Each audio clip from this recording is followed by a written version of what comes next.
Welcome back to Tuck-In Chuckles, where bedtime stories come with a smile, and the night is always kinder than it seems. Tonight's story is The Midnight Tea Society, a quiet, funny, and warm tale for anyone who's ever been awake at the wrong hour, searching for calm in the clink of a teaspoon. So, settle in and let the story steep softly around you.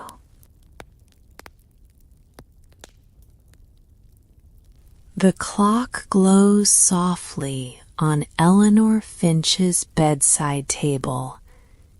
2:57 a.m. The hour that isn't quite night and isn't quite morning. The hour when the world holds its breath.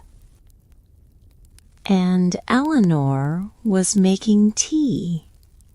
Again. The kettle hummed on the counter, a low metallic sigh, like it too was weary of the routine. Eleanor waited, hands wrapped around the edges of her robe, breathing in time with the rising steam. She didn't mean to stay awake. But some nights, the mind simply refused to fold itself into dreams. It preferred to wander, to sort, to remember every embarrassing thing ever said in 2009. So she let it, and she boiled water instead. The kitchen was quiet, bathed in the dim gold of one small lamp. Outside, the street was empty, the sort of stillness that felt velvet soft, like the sky itself had put its phone on silent. The kettle clicked. Steam curled upward in slow, ghostly spirals, tracing invisible stories into the air. Eleanor poured, and the sound, that simple, perfect sound of hot water meeting cup, felt almost holy. She smiled sleepily. "Chamomile again," she murmured. "You and I are becoming codependent." The kettle said nothing, but in her mind she heard its reply. "You keep me busy, I keep you company. Seems fair." She settled onto the couch, cat tucked beside her, mug between her palms. Humbug, a small gray creature with the personality of an accountant, blinked reproachfully. He disapproved of her wakefulness, but tolerated it, as cats often tolerate the failures of their humans. Eleanor stared at the soft glow of her phone, scrolling gently, careful not to wake her own thoughts too loudly. An article, 10 Herbal Teas to Tame a Restless Mind. A video, Soothing Night Rain, 10 hours. A forum thread, old and mostly forgotten. Do you sip in silence at 3 a.m.? you're not alone." The message was followed by a single teacup emoji, and beneath it, a link. She hesitated. It looked strange, out of place, like a little door someone had left ajar on the internet. Curiosity, she thought, had ruined more sleep than caffeine ever could. She sipped. Steam brushed her cheek, warm and forgiving. "All right," she whispered. "Let's see who else can't sleep." And she clicked. Her laptop blinked awake, the soft whir of its fan blending into the hush of the night. Connecting. Camera on. And suddenly, there they were. A mosaic of faces, glowing like tiny lanterns in their own dark rooms. A man in a cardigan, adjusting his spectacles with serious intent. A young mother, hair escaping her bun, a baby sleeping somewhere nearby. An older woman stroking her teapot as though it were a beloved pet. And quite inexplicably, a goldfish. They all looked up as she appeared. "Ah," said the man, smiling broadly. "A new face. Welcome, welcome to the Midnight Tea Society." Eleanor froze. "The what now?" "The society," he said cheerfully. "Cameras on, biscuits optional, pajamas encouraged." The others introduced themselves between quiet sips. Mina, the mother, waved a spoon. "My son only naps to heavy metal. I haven't blinked since Tuesday." Dot, the elder, whispered to her teapot. "She doesn't care for Earl Grey. Says it's a show-off."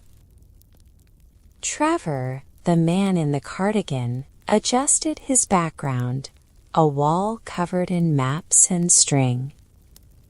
"I study patterns," he said cryptically. "Tea helps with clarity." And the goldfish, whose owner leaned into frame and said, "This is Boris, hydration consultant." Eleanor tried not to laugh, but it bubbled up anyway, warm and unrestrained. It had been a long time since laughter had come without effort. Nigel clapped his hands once, softly. "Now then, before we begin our evening musings, we perform the sharing of the biscuits." Each held up a biscuit to the camera with reverence. Dot, a shortbread. Mina, a ginger nut. Trevor, a plain digestive. Boris, a small flake of fish food. Eleanor searched her counter, found half an oat biscuit, and raised it shyly. Nigel smiled. "Excellent. authentic, possibly heroic.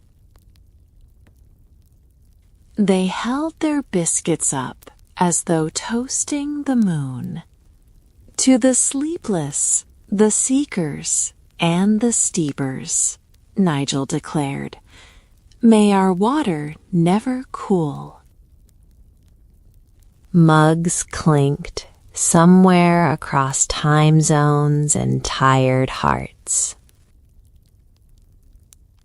Eleanor felt it, that strange human warmth that could cross screens and oceans and the invisible walls we build around ourselves. They talked for an hour, maybe more. About milk first or last. About favorite mugs. About nothing, really. The best kind of nothing. Laughter came easily, followed by gentle silences that felt like shared sighs.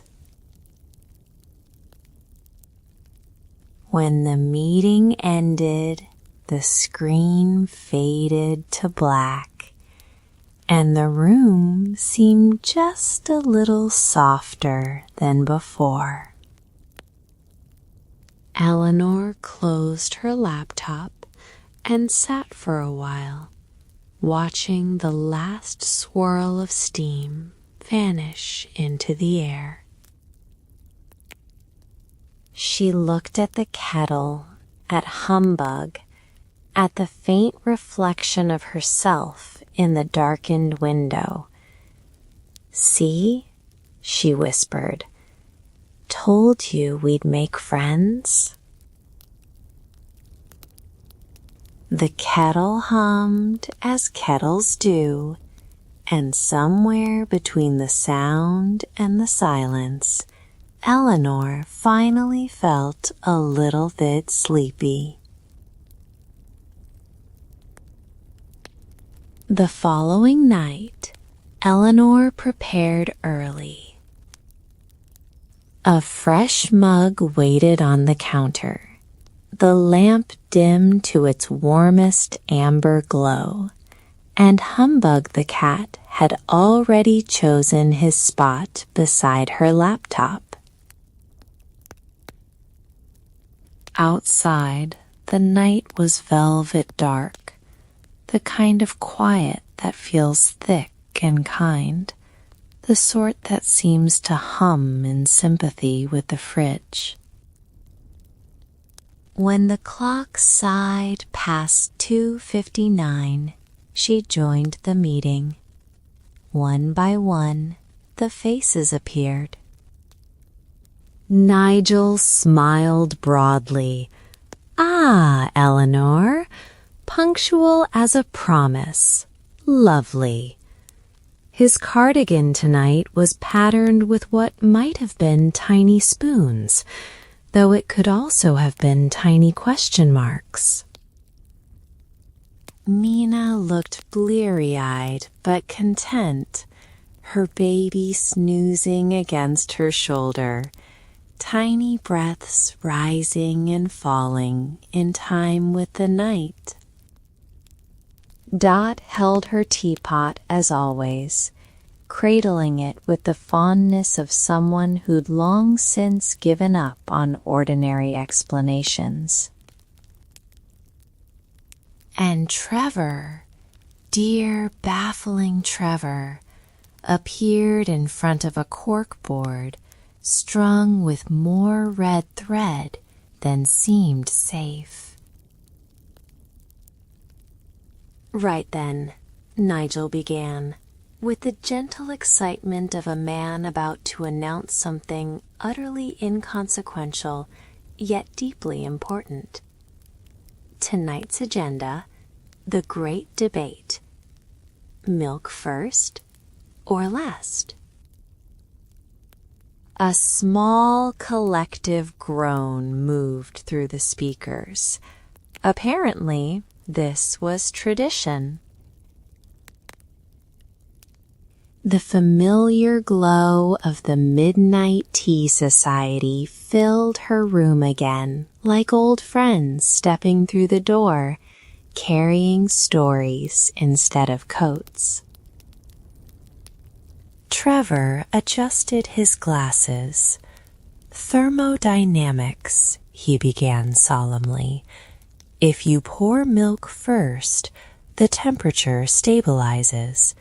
It's basic physics. Balance in the cup, balance in the cosmos." Nigel smiled patiently. "Yes, well, balance is one thing, flavor quite another.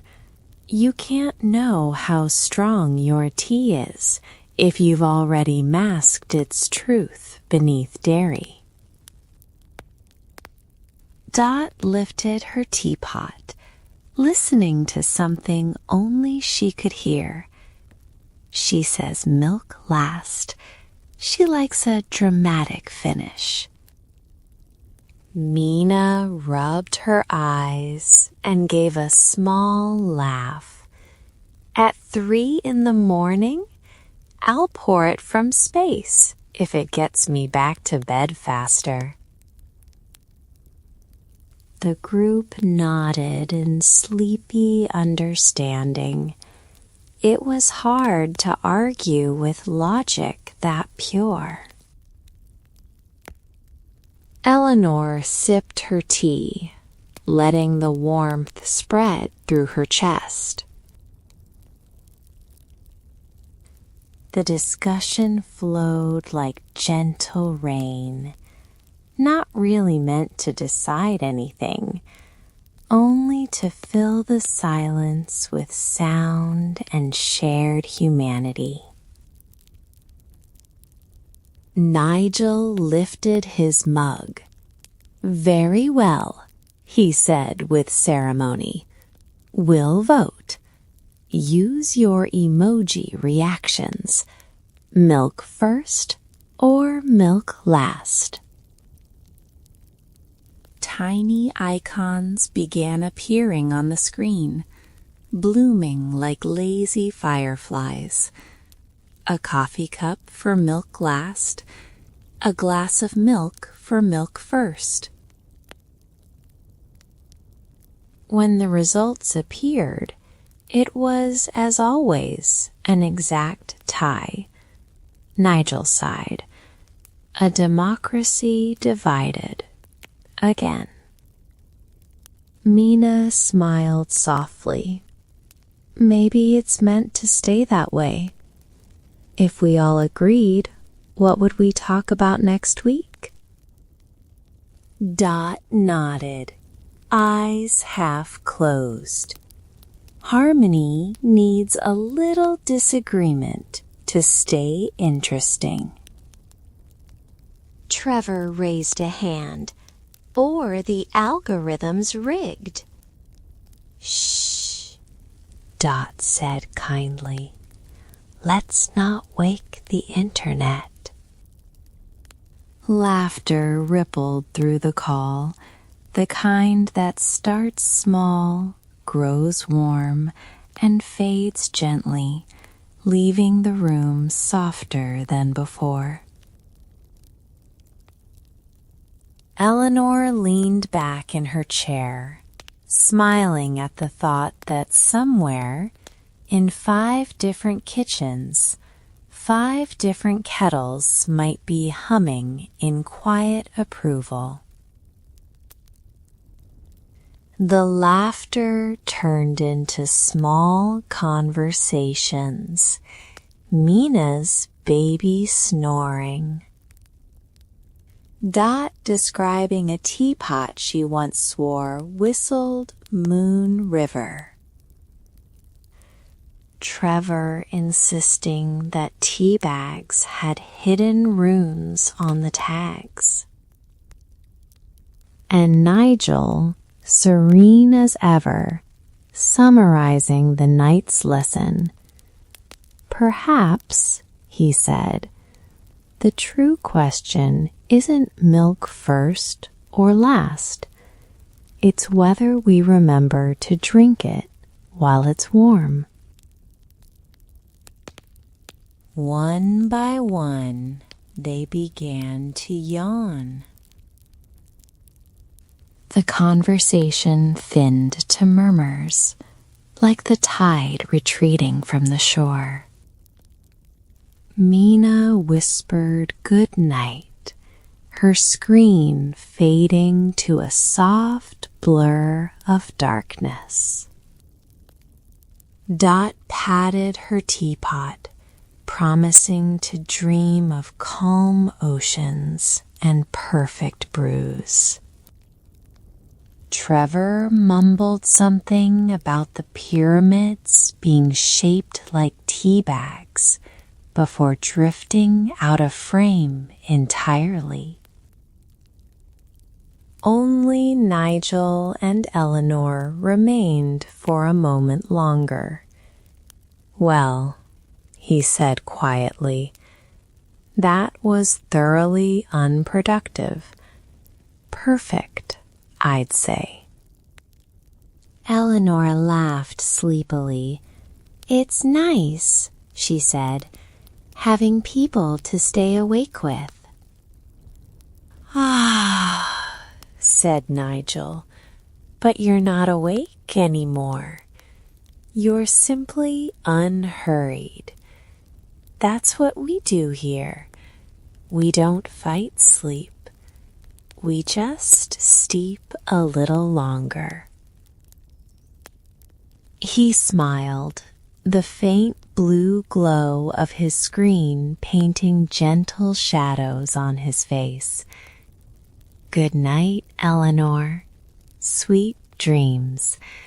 May your milk pour whichever way feels right. And with a click, he was gone.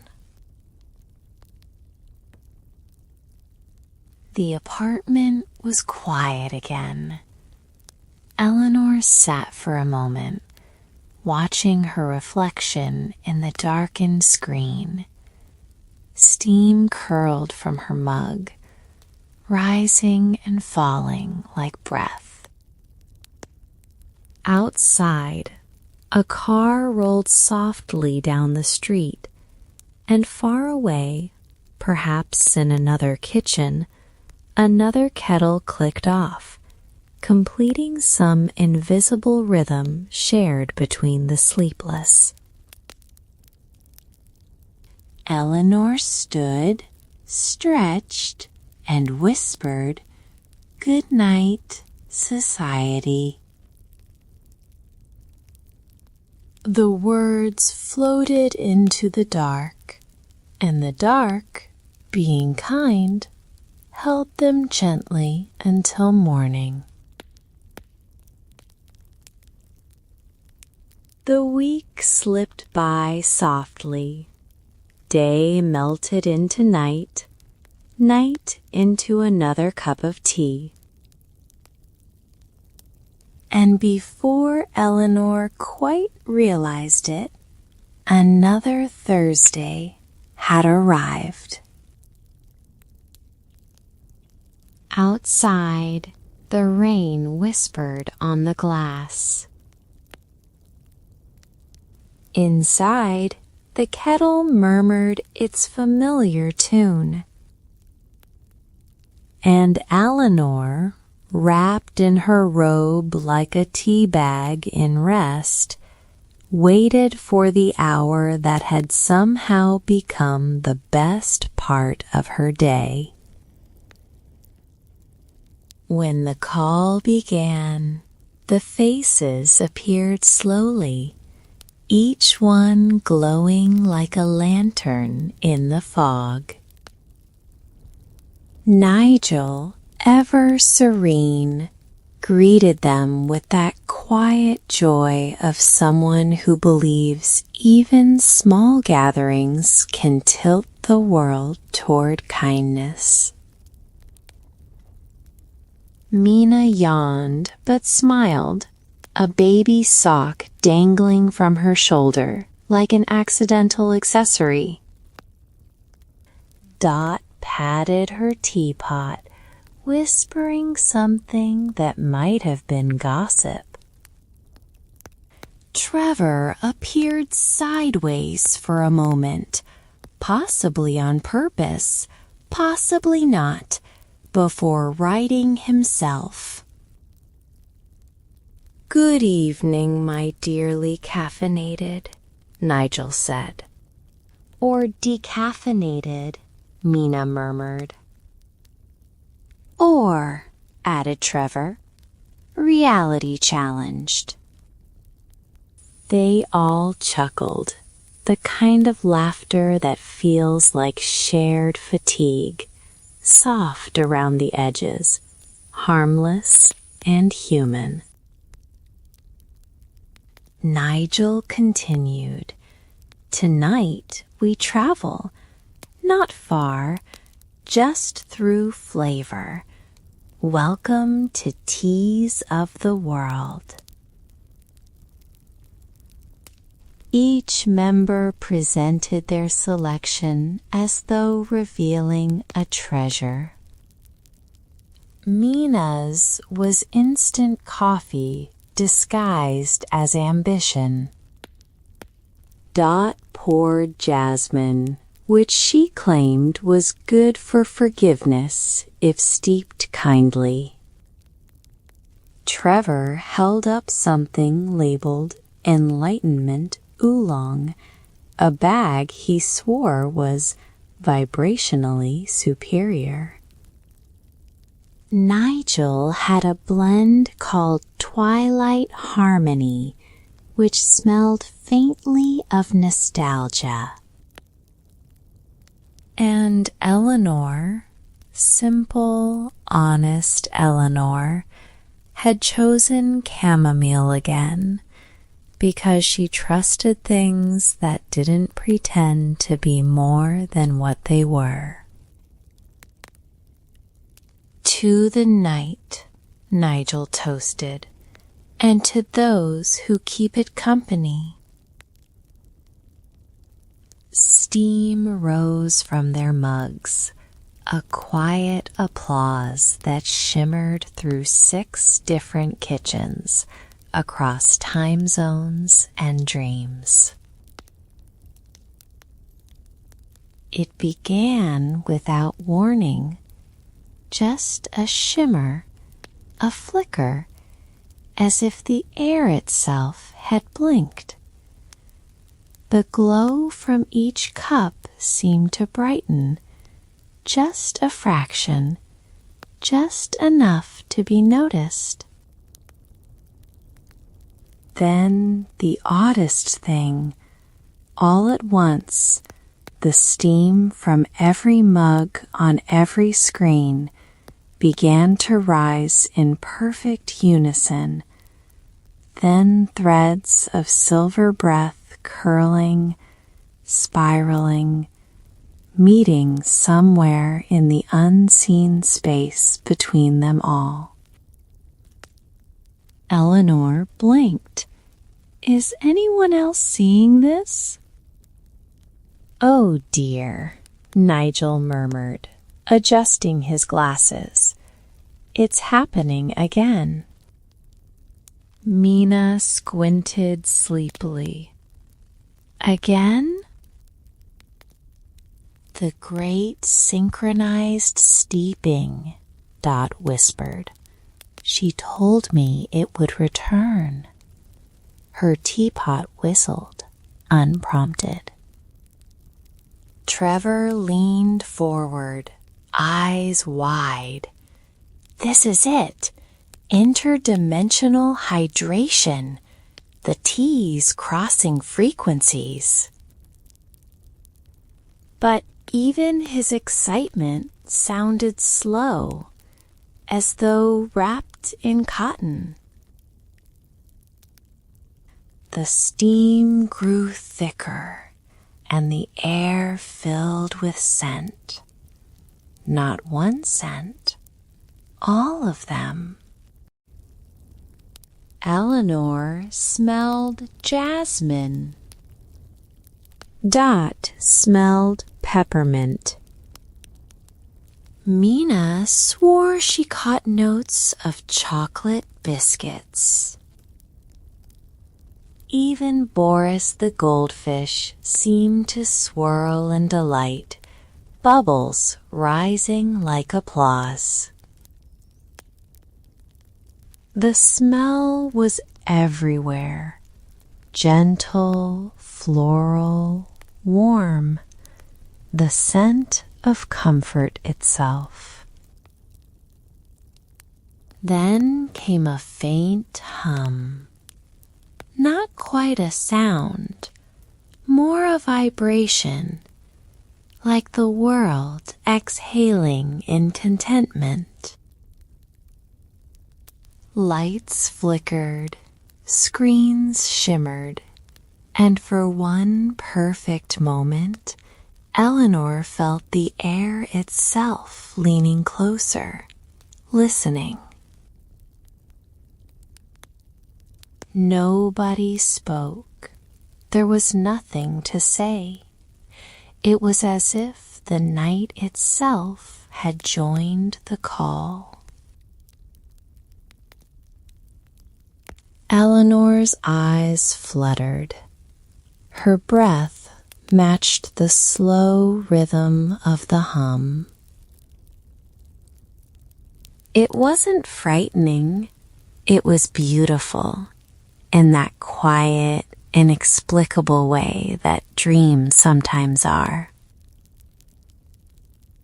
And then, as gently as it began, it faded. The light softened. The steam fell back into silence. Only their hearts still glowed, like teacups holding warmth long after the tea is gone. Nigel broke the silence first in a whisper. "Well," he said, "that was delightfully impossible." Dot nodded. She says the universe just fancied a sip. Mina laughed softly. Good taste, then. Trevor scribbled something in a notebook labeled Notes for the Curious and Mildly Concerned. Eleanor smiled dreamily. "I think," she said, "the universe wanted company too." Nigel smiled, eyes glinting through the gentle pixelation of his camera. "And found it, my dear, and found it." The meeting wound down, the way all good things should, slowly, kindly, like a kettle cooling. Their good nights were softer than usual. Their smiles lingered longer. And when the last screen dimmed, Eleanor stayed for a moment, just listening. The house was still. The rain had stopped.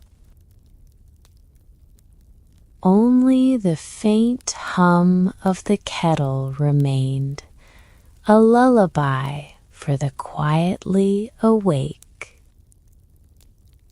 She whispered, "Good night, universe," and the pipes gave a small, sleepy sigh in reply. After the night of the humming tea, the world felt different in small, secret ways. the rain seemed more musical. The kettle boiled with a gentle sigh. And when Eleanor woke, or half woke, she caught herself smiling before she remembered why. The society had changed something. Not her life exactly, just the quiet texture of her nights. That evening, or very early morning, depending on optimism, she joined the call as she always did. By now, the ritual was second nature. The dim lamp, the folded blanket, the warm curl of steam drifting like a thought that had decided to stay a while. Her screen filled one by one with the soft faces of her peculiar little circle. Nigel waved, cardigan slightly askew. Evening, everyone. Let's keep tonight simple. I've prepared no agenda except serenity. Mina smiled sleepily, a mug almost the size of her baby's head resting in her hands. Dot was crocheting something that appeared to be either a tea cozy or a moral lesson. Trevor's background was finally tidy, a single plant where once there had been chaos, and Boris, the goldfish, swam through his trainee universe with calm authority. Eleanor felt it the moment they all settled in, that low, familiar hum of belonging. Not dramatic, not loud, just steady, like the sound of comfort making itself at home. Nigel cleared his throat softly. "I've been thinking," he said. "Perhaps the night doesn't need fixing. Perhaps we're just its caretakers for a few hours." Mina nodded. "It's true. When I try to force sleep, it hides. But when I make tea, it drifts closer." Dot smiled. "The teapot says the same thing. Sleep is shy. You must be patient." Trevor leaned in conspiratorially. "Or it's the caffeine, but your version's prettier." They laughed. That gentle, shared laughter that doesn't wake the neighbors. Eleanor let her gaze drift across their faces, feeling her body sink deeper into her chair. These people were strangers, technically, pixels and names, but there was something very real about them, something she could rest against. The rain had started again, tapping softly at her window. In the spaces between their words, Eleanor could hear its rhythm merging with the tiny noises from everyone's lives, the clink of a spoon, the rustle of a blanket, the sigh of an old house deciding to settle for the night. They didn't fill the silence. they just let it exist comfortably together. For a long while, no one said much at all, and yet somehow everything that mattered had already been said. At last, Nigel lifted his mug. "To the sleepless," he said softly, "to the dreamers, to those who wait kindly for the dawn." Dot followed, her teapot steaming faintly, "to those who listen to the quiet." Mina smiled through the fog of half yawns. "To those who love small things, mugs, lullabies, tiny miracles." Trevor held up his cup solemnly, and to Boris, who swims between worlds and still manages to look composed. Eleanor lifted hers last. "To friendship," she said, "to finding warmth in the dark." The mugs lifted, glowing faintly in their separate rooms, 6 tiny lights flickering in the deep, connected by invisible threads of laughter and tea. For a heartbeat, Eleanor could swear see the faint shimmer again, the same soft glow that had filled the night of the incident. The air seemed to sigh, a shared breath between kindred spirits. Then the glow faded, leaving only peace behind. They said their good nights in slow waves, one by one. "Mina," whispering as her baby stirred. Dot, promising to ask her teapot for dream advice. Trevor, mumbling about submitting his hydrological findings to the Society archives.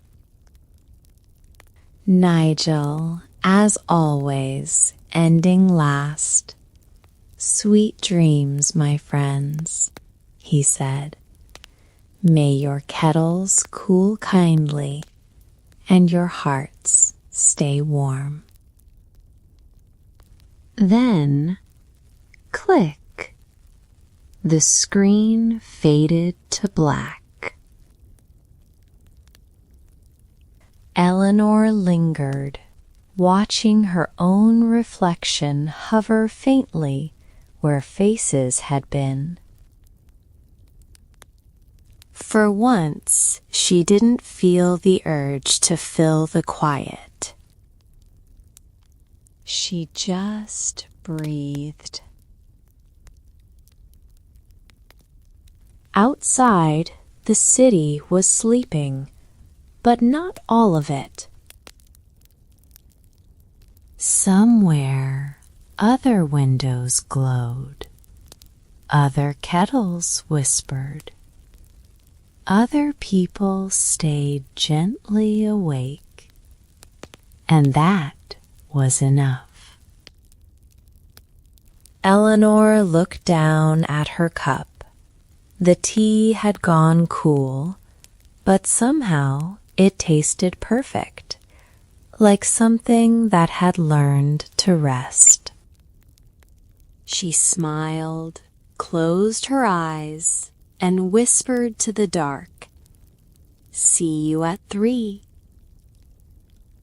The night replied in its own way, a sigh through the window, a hum in the pipes, a soft, unseen nod from the universe itself. In her dreams that night, Eleanor floated through a sky made of tea steam and starlight. She passed Dot's flying teapot, Trevor's constellation map, Mina's baby laughing among clouds, and Nigel sitting on the moon, pouring calm into the sea.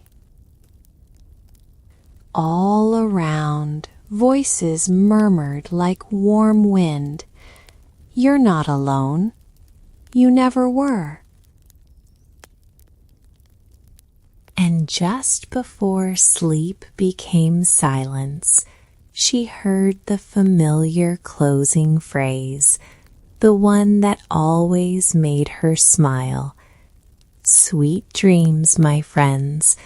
The tea is done, but the calm remains."